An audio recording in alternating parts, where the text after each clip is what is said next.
mbokk yi ma ne Sidi Lamine Niass may leen ma waay may leen ma ak dégloo Sidi Lamine Niass bi mu mujjee ñëw ci place bi xam naa ñu bare fàtte nañ kañ la xam ngeen kañ la le 12 avril 2002 bi ñuy def manifestation ci Palestine booba la place bi yëpp fees tey jii li ñu fi taxee ñëw ba intellectuel yeeg yëpp jël ci seen wàll dina leen ko wax gis nga boo demee Sodida laa wax de fii am na ñaar fukki sénégalais ak juróom ña ngay def grève de la faim bu méttee métti fii ci Sodida te ñooñu nee nañu ma seedeel leen askan bi ne bañuñu ci dara ëllëg bu fekkee ne jar na ñoom ñu taal seen bopp danañ ko def et ñooñu ñaar fukki sénégalais ak juróom lañ lu tax loolu li tax moo di dafa am ñu leen laaj ñu def ay cotisation ku nekk 1 million pour ñu ne dañ leen di jox ay taxi ñooñu joxe nañu seen xaalis ba pare ñiy jaay seen kër ñiy jaay seen alal ba pare ña nga fële Sodida dama bëggoon bu ñëpp pare ci waxtaan bi nit ñi bàyyi leen xel balaa ñuy taal seen bopp ca Sodida ci kanamu dunia ñaar fukki sénégalais ak juróom danañu taal seen bopp loolu est-ce que danañ. Cette liberté-là, nous l'avons voulu. Et non seulement nous l'avons inscrite dans la Constitution, mais nous l'appliquons et nous la défendons. Et même si d'autres voulaient se dresser pour empêcher cette manifestation de ce matin, nous aurions alors utilisé les propres forces que la loi met à notre disposition pour protéger la liberté de réunion. Pour que la liberté de réunion soit effective. Et ici, je voudrais quand même dire quelque chose. Sidi Lamine Niass, qui a appelé les Sénégalais à la place de l'indépendance, je crois franchement, ou c'est un démocrate, ou c'est un homme intelligent, ou il est les deux à la fois.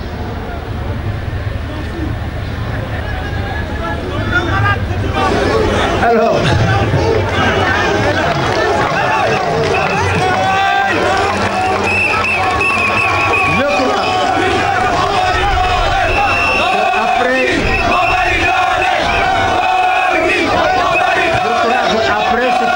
ce matin,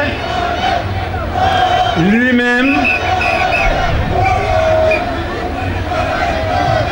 qui a bénéficié du soutien de toute l'opposition était là-bas, avec quelques jeunes.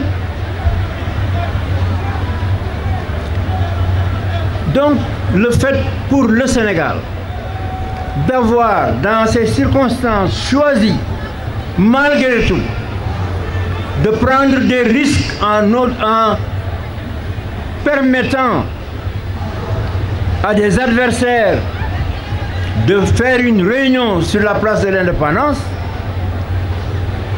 eh bien, c'est un signe de maturité démocratique. Donc, tous les Sénégalais doivent être fiers. Et par la même occasion, bien entendu, nous ne pouvons pas tolérer que certains veuillent en profiter pour faire de la déstabilisation. Nous ne pouvons pas le tolérer. Et la justice se prononcera sur les actes qui ont été projetés, sur la tentative qui a été étouffée dans l'œuvre. Nous n'interviendrons pas. Ceux qui seront inquiétés pourront constituer des avocats et les choses se passeront publiquement, sans aucune pression dans un sens ou dans un autre. Nous n'avons pas besoin de ça. Seulement, la force d'un pays, c'est aussi la discipline. La discipline, ce sont des contraintes qu'on accepte sur soi-même pour ne pas faire certaines choses, même si on a le droit de le faire. Et là réside la véritable force de la démocratie. Assalamu alaikum mbooloo mi man la Bamba Fall, adjoint au maire de Dakar, responsable des jeunes socialistes de Dakar. Man ministre de l'intérieur laay waxal ak ministre de la justice ndaxte parti socialiste nee nañu bu fekkee ne ñi nga xam ne téye nañu leen ba 13h bàyyiwuñu leen ñun ñëpp dinañ ànd ñu téye ñu wala ñu libéré ñëpp nañu libéré ñëpp ma ni au nom du parti socialiste du Sénégal ñi nga xam ne téye nañu leen dañu ay camarades de ay sénégalais bu ñu leen bàyyiwul ba 13h ñun ñëpp dinañ dem police centrale ñu téye ñu wala ñu bàyyi leen ñëpp à 13h. bismillah.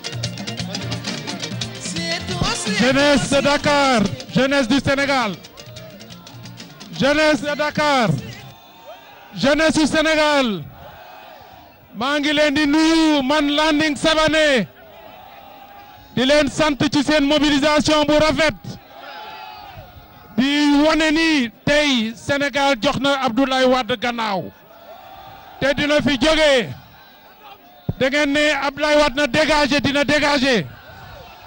da ngeen sonn ci li xew ci réew mi looloo tax ngeen Sénégal yëpp jéem jeunesse Sénégal yëpp taxaw fi pour.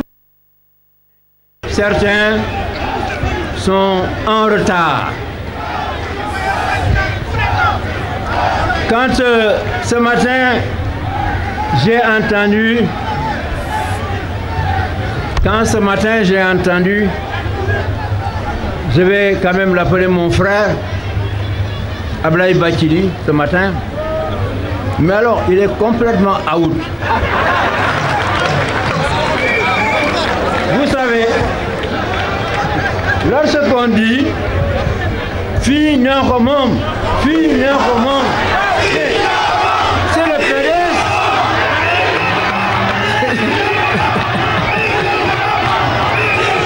Mais ça, c'est un slogan du PDS. Attendez, c'est un slogan du PDS qui est né à Mour. Mais je crois que je vais saisir le bureau des droits d'auteur. Mais ce qui était vrai il y a 20 ans, mais ne l'est plus aujourd'hui. C'est vraiment, ils sont en retard. Leur stratégie n'a jamais consisté à imaginer ou à inventer une forme d'opposition adaptée à ce temps-ci. Meilleure stratégie, c'est tout simplement copier, faire ce qu'Abdoulaye Wade avait fait il y a 20 ans, mais ils sont en retard. Mais je profite quand même de ce que Moustapha Niasse a dit tout à l'heure. Je l'ai bien écouté à la télévision. Il a dit, il a prêché pour le dialogue, pour la concertation, mais je voulais simplement lui dire que la démocratie, c'est que le gouvernement doit gouverner et l'opposition s'opposer. C'est ça qui est régi par la Constitution. Je ne suis pas obligé d'aller les consulter. S'ils, évidemment, ils constituaient une très grande force, à ce moment-là, même par stratégie politique, je suis obligé de les consulter. Mais aujourd'hui, je n'ai pas besoin d'eux. Qu'ils me laissent travailler, qu'ils me laissent continuer ce que je suis en train de faire au Sénégal, qui est un programme tout à fait concret, apprécié par les Sénégalais. Mais malgré tout, je voudrais leur dire que la démocratie n'indique pas que l'on doit ignorer la minorité. Et c'est pourquoi je n'ignore pas la minorité qu'ils constituent. Et sur ce plan, je pense que ce qui s'est passé aujourd'hui, avant, on n'aurait pas compris. Mais avec ce qui s'est passé aujourd'hui, avec le plébiscite de ce jour, je peux leur dire maintenant, je suis prêt à vous recevoir et à vous écouter. Je suis prêt à vous écouter. Et même je vais leur donner une date. Je suis prêt à les recevoir vendredi. Pourquoi vendredi? Simplement parce que je dois partir au sommet de la CEDEAO à Abuja. Je ne peux pas m'absenter. Et ensuite, je fais une visite officielle en Centrafrique. Je ne reviens que jeudi. Mais dès vendredi après-midi, je les attends ici. Je vais les recevoir. Je vais les écouter. S'ils veulent même, on peut faire un débat télévisé en direct. Ça ne se fait pas. Mais comme nous sommes des démocrates et que chacun... Les otages, libérez les otages. Les otages. Les otages. Les otages. Les otages. Les otages. Les otages. Les otages. Les otages. Les otages. Les otages. Les otages. Les otages. Les otages. Que nous constituions une commission d'encadrement de la démocratie. Commission paritaire dans laquelle il y aura autant de membres de l'opposition que de membres des partis au pouvoir. Et on va dialoguer, je ne suis pas contre le dialogue. Et je suis sûr que cela ne va pas me retarder. Parce que personne ne me retardera dans ce que je suis en train de faire, dans le programme que je suis en train de réaliser. Donc, le PDS, l'Alliance Sopi pour toujours, tous mes collaborateurs, nous sommes ouverts au dialogue. Mais au dialogue utile, au dialogue démocratique. Cela ne nous empêche pas. Moi, j'ai bien dialogué avec Abdou Diouf. Je suis entré dans son gouvernement plusieurs fois. Mais ça ne m'a pas empêché, le moment venu, de lui dire, mais mon cher ami, maintenant je m'en vais. Je vais faire des élections contre toi. C'est ça la démocratie. Donc, les choses sont très claires. Nous allons, en ce qui nous concerne, poursuivre le programme que nous avons entamé et qui se traduit aujourd'hui par un progrès certain du Sénégal dans tous les domaines. Je ne vais pas me mettre ici à vous énumérer nos réalisations depuis 2012, un document a été fait qui va être publié. Il est déjà entre les mains de beaucoup de responsables et même entre les mains d'observateurs étrangers qui sont étonnés de constater d'où nous avons pris le Sénégal et où nous avons pu l'amener au bout de 10 ou 11 ans. Ah oui, d'accord. Ouais, mais c'est vrai. Il me demande de passer au Wolof. C'est vrai.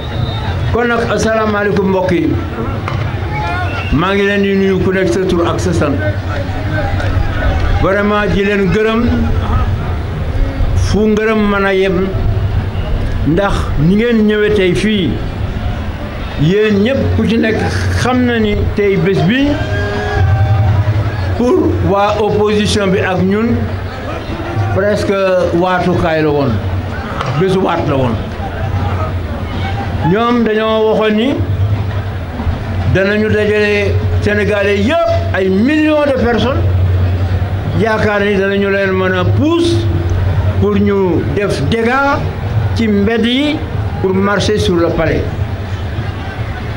mais ils ont changé de langage ñoom dañoo changé parce que du loolu la ñu bëggoon de bu ñu amoon nit ñi ñu bëgg foofu la ñuy doxee jëm fii waaye amuñu ko moo tax ñu wax jàmm te itam may fàttali ni ba nga xamee ni Sidi Lamine Niass dafa ni day dem ci place de l'indépendance pour woote presque sama collaborateur yëpp kenn d'accord yi ñu ne loolu moom du mën am place de l'indépendance ñun sax dañu respecter indépendance ba nga xam ni du ñu fa def réunion mais moom mu ñu dana fay def réunion pour mën a am nit ñu bare pour indi trouble ci réew mi parce que nee na dégg nañu xaw ma Tunisie xaw ma Le Caire xaw ma fan ak fan nit ñi dañu génn ci mbedd yi dégg nga ma attaqué gouvernement waaye nag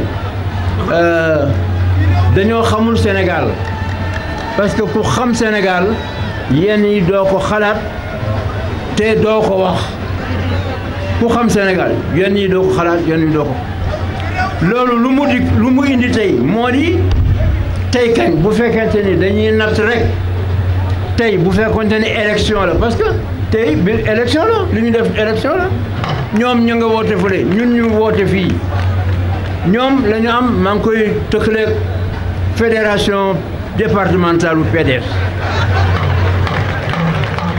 li ñu am fële à peu près fédération départementale du PDS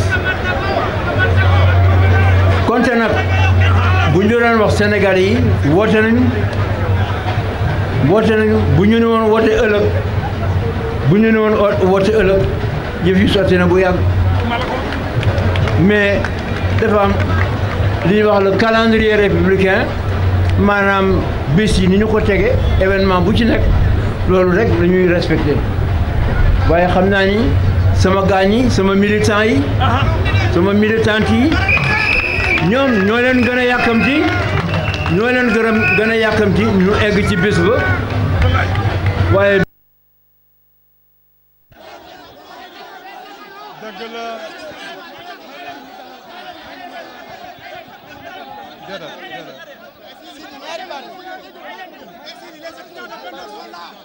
s'il vous plaît, s'il vous plaît.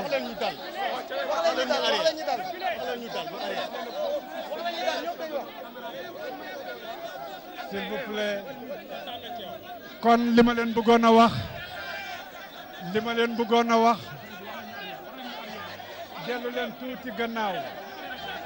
dellu leen tuuti gannaaw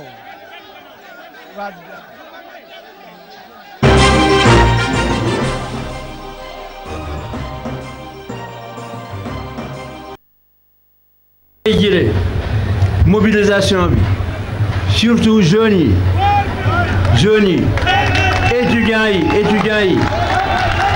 étudiants yi wane nañu ni kenn du leen yàpp étudiants yi wane nañu ni kenn du leen yàpp étudiants yi la ñu waxoon ni dañuy commencer ca poste de Médine di dox ba fii def nañu ko ñoom ñoo woote ñi bëggoon a def ay marche yëpp man leen ñu ne leen dem leen ngeen jàppale étudiants yi li ma ci yokk moo di yéen jeunes yi yéen laay waxal jeunes yi yéen jeunes Sénégal yëpp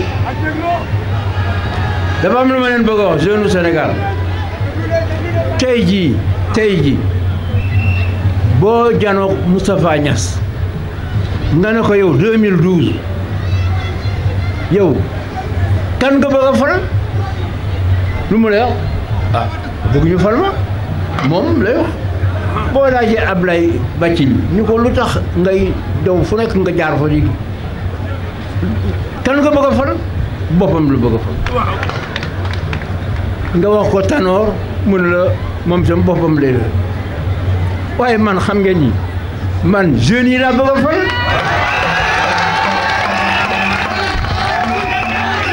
yéen les jeunes xam nga les jeunes je vous ai déjà dit que wax naa leen ni yéen jeunes yi Sénégal dinaa leen yóbbu pouvoir ba ma ca jógee 2012 poste yu gën a am solo ma jox ko ay jeunes ñi ma ko joxoon ay jeunes lañu chef de gouvernement mais bu fekkee parce que dafa am jeune ak jeune wolof dana wax ni wolof nee na bopp ku ci def lu ci xajul yaa tooñ borom man nag c'est vrai que maa tooñ sama bopp waaye damay gis ni rek defe ni kii am na xel ndekete des fois y a rien xelu picc waaye jeune laa jël def premier ministre mu topp ci man ma def ko benn yoon def ko ñaari yoon président de l'Assemblée nationale mais gis ngeen ni ñu def amuñu sax patience amuñu sax stratégie xel mais c'est quand même alors yàq seen àddina yàq àddina ñi nga xam ni dañu leen nax ba ànd ak ñoom ba ñu ànd ak ñoom. mag day wax gone day waxtaan ak mag. la jeunesse il faut. mag du yàlla waaye yàgg na ak yàlla. way président de la République. donc dama leen waxoon ni danaa leen yóbbu.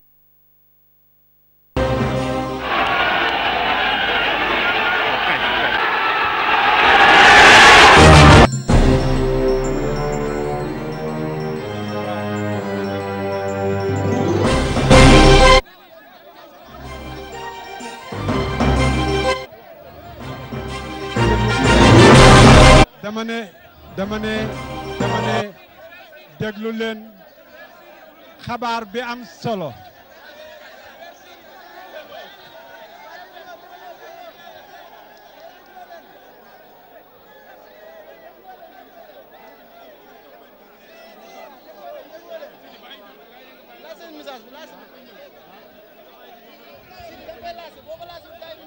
waaw bon li ma bëgg a wax di ko jëmale ci Sénégal di ko jëmale ci Afrique di ko jëmale ci communauté internationale may leen caméra yi ñu liggéey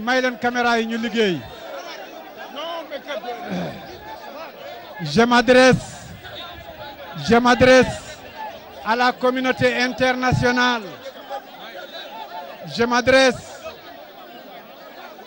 aux militants des droits de l'homme, je m'adresse aux Sénégalaises et aux Sénégalais soucieux de ce pays, de sa justice.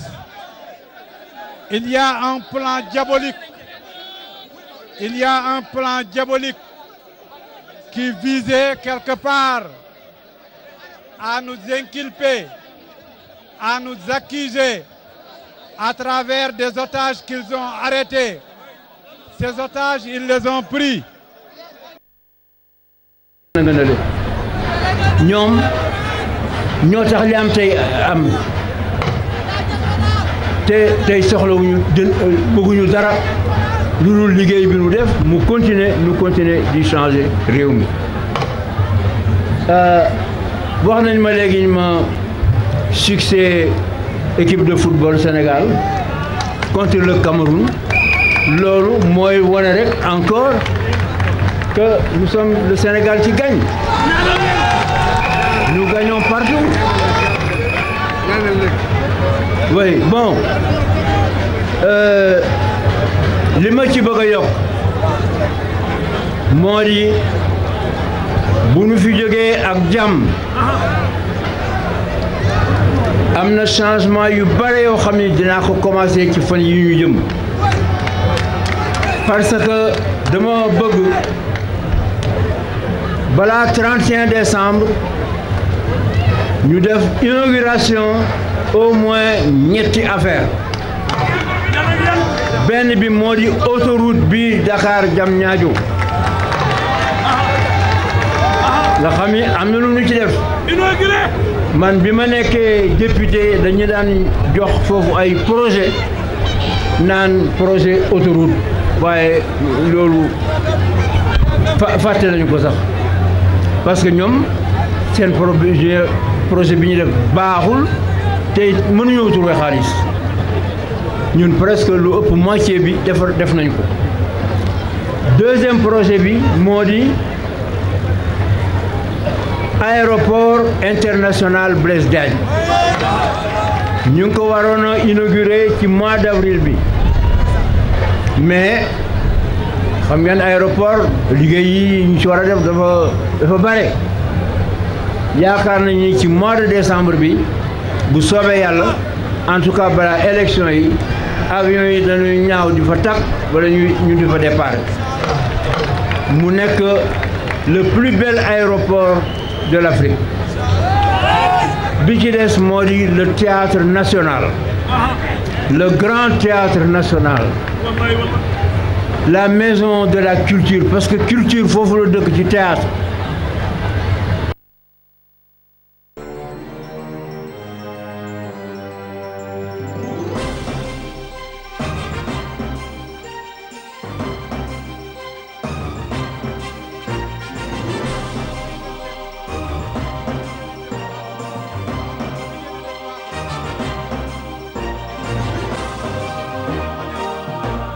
am na lenn njuumte la bàyyi leen njuumte la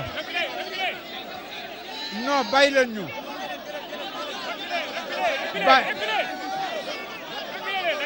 non li ngay def baaxul bàyyi leen li ngeen def mais bàyyi leen li ngeen def waaw mais xaaral